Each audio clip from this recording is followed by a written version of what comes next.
Hi, we're going to talk about the harness hire today, and it is a harness lifting system.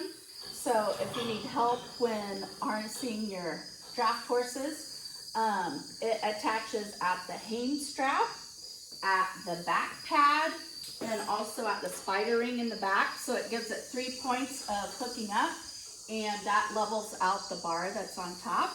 The harness hire is made out of 2-inch steel tubing that is connected to a winch. So therefore I have the ability to raise and lower it.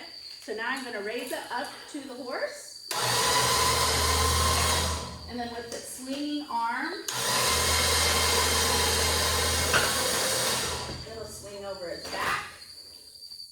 Once you have it positioned over your horse, then you can lower it into position. Once it's in position, you take off the hooks.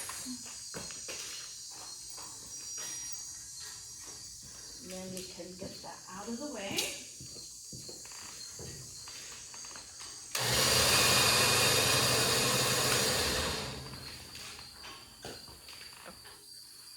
Okay, once you're done driving your horse and ready to unhitch, then you lower the horse.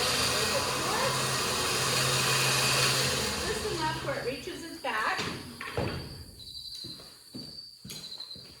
You'll again hook up to your 3 points, your hang strap, back pad.